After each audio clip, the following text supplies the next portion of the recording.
तारीख है 17 अप्रैल। अमेरिका की राजधानी वॉशिंगटन डीसी की बिल्डिंग्स अचानक हिलने लगती है और सड़क पर अपनी बच्ची के साथ चलता जेम्स ये सब देख के कुछ समझ नहीं पाता है। जमीन थर्राने लगती है, लोगों में दहशत का माहौल फैल जाता है। लेकिन इससे पहले कि कोई कुछ समझ पाता, एक जोरदार आवाज के साथ जमीन बीच से फटने लगती है, उस पे क्रैक्स आने लगते हैं। जेम्स अपनी बच्ची को गोद में उठाकर वॉशिंगटन की सड़कों पर दौड़ने लगता है, पीछे से आती दरार और ऊपर से गिरते हुए मलबे से बचते हुए। उनके अगल बगल सभी लोग लगातार मर रहे थे, कोई जमीन में धंसने की वजह से तो कोई ऊपर से गिरने वाले मटेरियल के नीचे आने के कारण। उनके कदम कमजोर पड़ रहे थे, आंखों से आंसू निकल रहे थे, मगर उनके पास रोने और थकने का समय नहीं था, क्योंकि उनके हाथ में उनकी बेटी मौजूद थी। कुछ ही दूरी पे उन्हें एक डिफेंस ट्रक दिखाई दिया जिसमें लोग चढ़ रहे थे। नाउ मोस्ट प्रोबेबली उसे लोगों को रेस्क्यू करने के लिए ही भेजा गया था, जिसे देखने के बाद जेम्स को यकीन हो गया कि उनकी जान बच जाएगी। लेकिन तभी उनकी दाहिनी और मौजूद बिल्डिंग का ढांचा भूकंप की वजह से बिखर गया और इससे पहले कि जेम्स अपनी बेटी के साथ ट्रक तक पहुंच पाता, वो बिल्डिंग कोलैप्स करते हुए नीचे आ गिरी, जिसके नीचे दबने से ना तो जेम्स बच पाए और ना ही उनकी बेटी। इस भूकंप में कुल 22,000 लोगों की जान गई थी, जो सुनने में कोई बड़ा नेचुरल डिजास्टर या किसी फिल्म का प्लॉट लगता है। लेकिन क्या हो अगर मैं आपसे कहूं कि ये घटना अभी हुई नहीं है, बल्कि होने वाली है। इनफैक्ट साल 2026 में ही घटने वाली है। बाबा वांगा और नोस्ट्राडामस जैसे सीड्स अतीत में पहले भी कई बड़ी घटनाएं प्रेडिक्ट कर चुके हैं। यहाँ तक कि पिछले साल हमने साल 2025 की जिन भविष्यवाणियों को लेकर वीडियो बनाई थी, उनमें से कई इस साल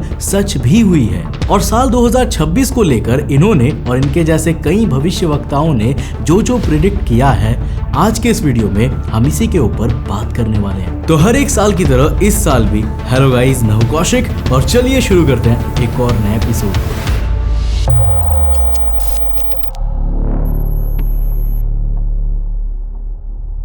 दोस्तों, वीडियो में आगे बढ़ने से पहले जिस तरह आप मेरे साथ YouTube पे कनेक्टेड हो, मैं चाहूंगा कि आप उसी तरह मेरे साथ Instagram पे भी जुड़ जाओ। ये है मेरा Instagram के user handle, link description box में जाके फॉलो कर लेना। तो साल 1923 जब वेंजिलिया पांडेवा गुस्तेरोवा महज 12 से 13 साल की थी, तब उस बच्ची के साथ एक हादसा हुआ।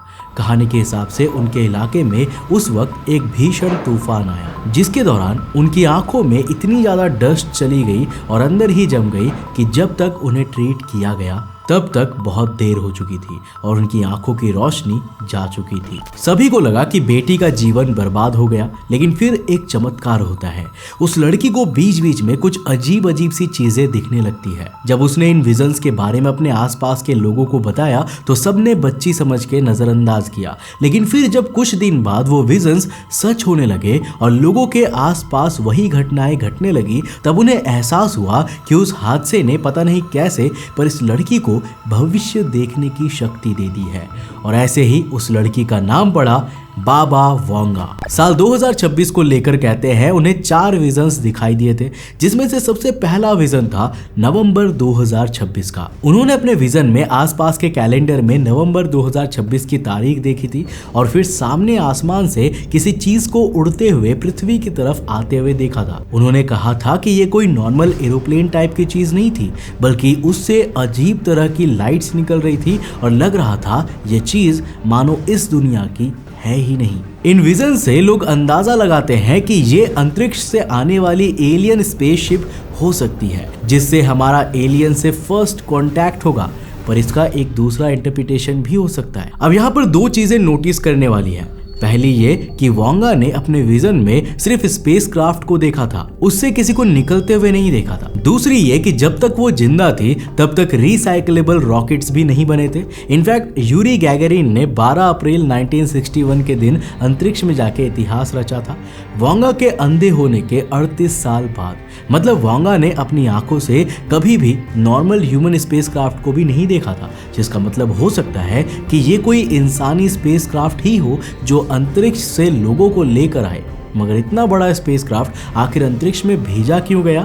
इस सवाल के पीछे का डार्क जवाब हमें उनकी अगली प्रोफेसी में दिखा। उन्होंने प्रिडिक्ट किया कि 2026 would be the year of disasters. उन्होंने एक नहीं, 2 नहीं, बल्कि कई बार जब भी 2026 को लेकर कोई विजन देखा तो उसमें सिर्फ तबाही देखी। कभी किसी मेगा अर्थक्वेक की वजह से जमीन का फट जाना और बिल्डिंग्स का गिर जाना, तो कभी किसी डोरमेंट या इनएक्टिव ज्वालामुखी का अचानक से फट के रिहायशी इलाकों को लावा से भस्म कर देना। सिर्फ इतना ही नहीं, कहीं पर बेमौसम बारिश की वजह से बाढ़, तो कहीं बिल्कुल बारिश ना होने की वजह से सूखा। 2026 में कहीं भी बैलेंस नहीं रहेगा। जनवरी से अक्टूबर तक दुनिया के किसी न किसी कोने में कोई ना कोई प्रलय आता रहेगा, जिससे धरती के 7 से 8% लैंड मास पर इम्पैक्ट पड़ेगा। और यकीन मानिए, इसमें एक बहुत बड़ा हिस्सा भारत का भी होगा। अभी 1 से 2 दिसंबर के दिन साइक्लोन दितवा श्रीलंका के साथ साथ दक्षिण भारत के हिस्सों से टकराया था, जिससे सिर्फ तमिलनाडु में 4 से ज्यादा लोग मरे थे और 1600 से ज्यादा घर बर्बाद हो गए थे। Centre for science and environment की एक रिपोर्ट के मुताबिक भारत में नवंबर खत्म होते होते साल के 334 में से 331 दिन कुछ ना कुछ एक्सट्रीम वेदर इवेंट हुआ ही है, जिसमें कुल 4419 से ज़्यादा लोगों की मौत हुई है, 17 मिलियन से ज़्यादा हेक्टेयर फसल बर्बाद हुई है और 1,81,459 घर बर्बाद होने के साथ साथ 77,189 जानवर on record in extreme weather event की वजह से मारे गए हैं। और ये सब तब हुआ जब कोई प्रलय नहीं आया था, बल्कि अभी उसके आने के केवल संकेत मिल रहे हैं। ऊपर से अरावली में जो हो रहा है वो और चिंताजनक है। प्रकृति के इन सभी इशारों को जब बाबा वोंगा की भविष्यवाणियों से कोरिलेट करे तो इतना साफ है कि भारत के लिए अगला साल बेशक प्राकृतिक आपदाओं से भरा रह सकता है, जिससे बचने के लिए आपको एक बड़ी सेविंग डिजिटल फॉर्म में और थोड़ी इमरजेंसी सप्लाईज अपने घर में सर्वाइवल के मकसद से हमेशा प्रिपेयर्ड रहते हुए रखनी चाहिए। डिजिटल फॉर्म में इसीलिए क्योंकि आंधी तूफान में घर में रखा कैश तो चला ही जाएगा, जमीनें भी खराब हो ही जाएंगी, पर वो डिजिटल मनी कम से कम बैंक में सेफ तो रहेगा। इसके बाद आते हैं टेक्नोलॉजी की तरफ।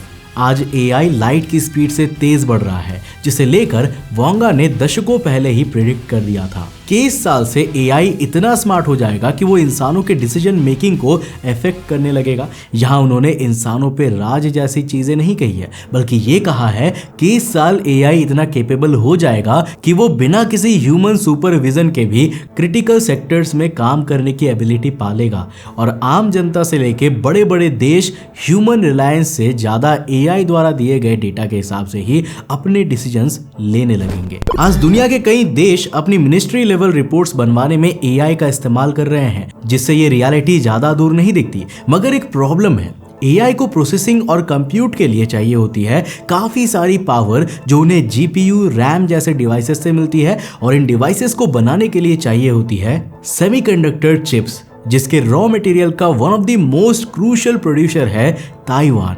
और इसी से आती है हमारी चौथी भविष्यवाणी। बाबा वोंगा ने बताया था कि इस साल साउथ चाइना सी के आसपास अमेरिका और चाइना के बीच एक घमासान युद्ध होगा, जो आगे जाके विश्व युद्ध का रूप ले लेगा, जिसमें इंडिया चाइना बॉर्डर डिस्प्यूट भी एक बड़ा मुद्दा होगा। अमेरिका के पास दुनिया की बेस्ट एआई कंपनीज और मॉडल्स है, साथ ही जीपीयू की सबसे बड़ी प्रोड्यूसर कंपनी एनवीडिया भी अमेरिकन ही है। दूसरी तरफ चाइना है, जिसने रिसेंटली चिप्स को रिवर्स इंजीनियर कर लिया है और अब सबसे बड़ा एआई मॉडल्स और चिप्स प्रोड्यूसर बनने की दौड़ में लगी है। लेकिन ये सब कुछ बेकार है जब तक ताइवान का प्रोडक्शन सपोर्ट ना मिले, और चाइना जो बहुत समय से ताइवान पे अपना कंट्रोल पाने की कोशिश कर रहा है, मोस्ट प्रोबेबली इसी साल वो अपने कब्जे की पहल छेड़ेगा, जिसके बाद ताइवान की प्रोटेक्शन के लिए अमेरिका बीच में कूदेगा। मजबूरन इन दोनों की लड़ाई में और कई देश इन्वॉल्व होंगे और फाइनली एक फुल ब्लोन विश्व युद्ध की भी शुरुआत हो सकती है। हो सकता है एआई देशों की डिसीजन मेकिंग को इन्फ्लुएंस करेगा वाली भविष्यवाणी का भी मतलब यही हो कि उसकी कंप्यूट नेसेसिटी की वजह से देशों को युद्ध करने का फैसला लेना पड़े। मगर कुछ भी क्यों ना हो, बाबा वोंगा की भविष्यवाणियों के अनुसार दो चीजें पक्की है कि अगले साल बहुत बड़ा प्रलय और एक बहुत बड़े युद्ध की शुरुआत हर हाल में होने ही वाली है।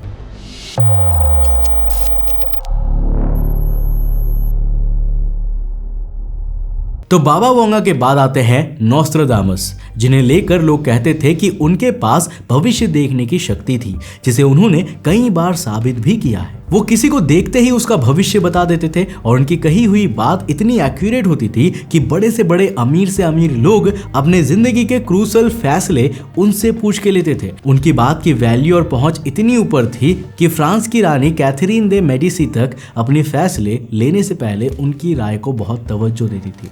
मगर उन्हें पता था कि वो हमेशा जिंदा नहीं रह सकते और अगर वो अपना ये ज्ञान बांट जाए तो शायद कईयों का भला हो सकता है। इसीलिए उन्होंने सन 1555 में एक किताब लिखी लेस प्रोफेतियस नाम से, जिसमें उन्होंने आने वाले भविष्य की पूरी कहानी बता दी। मगर उन्होंने दिमाग लगाया।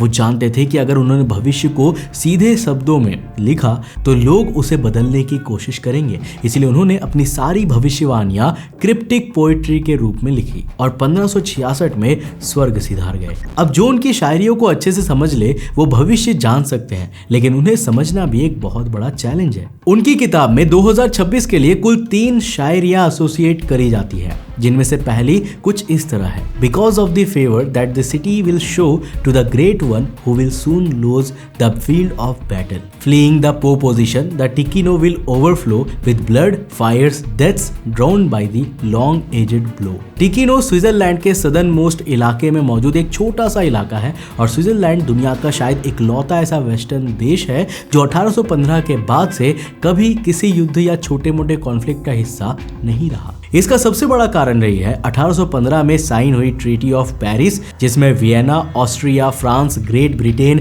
पोर्तुगल, प्रूसिया, रशिया, स्पेन और स्वीडन जैसे देशों ने साथ में ये एग्री किया था कि वो स्विट्जरलैंड को कभी अपने झगड़ों में नहीं घसीटेंगे और उसकी न्यूट्रलिटी को रिस्पेक्ट करेंगे। लेकिन अगले साल 2026 में हो सकता है यूरोपियन देशों के बीच कोई विध्वंसक युद्ध शुरू हो जाए, जिसमें दुश्मन देश जब हार की कगार पे होगा तो वहां का लीडर स्विट्जरलैंड की न्यूट्रलिटी का फायदा उठाकर टिकिनो जैसे किसी स्विस गांव में चला आएगा। सभी देश स्विस सरकार से उस शख्स की कस्टडी मांगेंगी, मगर सरकार उस द ग्रेट वन पर फेवर करते हुए उसे बचाएगी। इसी फेवर की वजह से हो सकता है सभी देश ट्रीटी ऑफ पेरिस को तोड़ दे और स्विट्जरलैंड पे फुल ब्लोन हमला कर दे, leading to blood, fires and deaths. अगली प्रोफेसी बहुत इंटरेस्टिंग है। Foists and galleys around 7 ships, a mortal war will be let loose. The leader from Madrid will receive a wound from arrows.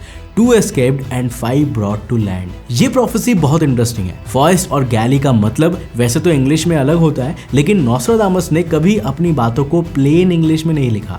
जब हम research करने बैठे तो हमें पता लगा कि फॉइस्ट एंड गैली असल में बैटलशिप के टाइप भी होते हैं, जिन्हें 16th सेंचुरी में इस्तेमाल किया जाता था, उसी सदी में जब नोस्ट्राडामस जिंदा थे। जिसका मतलब 2 बैटलशिप 7 जहाजों के आसपास होंगे, लेकिन ये सिर्फ 7 जहाज नहीं होंगे बल्कि 7 देश के जहाज होंगे और उन 7 देशों में से एक होगा स्पेन, जिसकी कैपिटल सिटी है मैड्रिड। अब स्पेन का वहां पे होना ऑब्वियस बनता है कि बाकी के 6 देश भी यूरोपियन यूनियन के ही होंगे, मगर वो वहां होंगे क्यों, इसके 2 पॉसिबल रीजंस हैं। पहला तो ऑब्वियस है ताइवान चाइना कॉन्फ्लिक्ट, जिसमें जब अमेरिका इंटरवीन करेगा तो ये पूरी बैटल सबसे ज्यादा नेवल बेसिस पे होंगी। और दूसरा मुद्दा है ऑनगोइंग रशिया यूक्रेन वॉर, जिसको खत्म करने के इरादे से शायद यूरोपियन यूनियन अमेरिका के साथ कोई नेवल वॉरफेयर की शुरुआत कर दे। चाइना और रशिया दोनों बहुत अच्छे दोस्त हैं और दोनों में से किसी पे भी हमला होगा दोनों एक दूसरे की मदद के लिए आएंगे और यही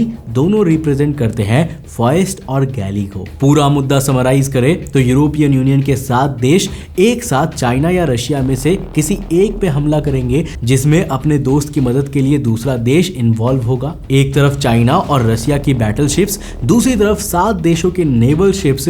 जंग लंबी चलेगी मगर टेरिटोरियल एडवांटेज की वजह से रशिया और चाइना जीत जाएंगे। 2 escaped and 5 brought to land, यानी मैड्रिड समेत 5 देशों की नेवल वॉरशिप्स बर्बाद हो जाएंगी और 2 देश सरवाइव करके निकल जाएंगे। और कुछ इस तरह सिर्फ 2026 ही नहीं बल्कि मानव इतिहास के सबसे बड़े नेवल वॉरफेयर का अंत हो जाएगा। मगर इसके आगे क्या होगा, इसका जवाब शायद हमें 2027 की प्रोफेसीज में मिलेगी। हालांकि जो लास्ट प्रोफेसी इस साल के लिए एट्रीब्यूट की जाती है वो थोड़ी मिस्टीरियस है और कुछ इस तरह से है। द ग्रेट स्वार्म ऑफ बीज will arise such that one will not know whence they have come. By night the ambush the sentinel under the vines, city delivered by 5 babblers not naked. अब यहाँ पर ये बीज आखिर किस चीज को रिप्रेजेंट कर रही है, कौन सी चीज का स्वाम यहाँ पे आएगा और ये किस तरह का एम्बुश होगा, इन सब में से कुछ कोई नहीं डिकोड कर पाया है। मगर एक बात सभी एक्सपर्ट्स कह रहे हैं कि ये किसी बड़ी तबाही से रिलेटेड है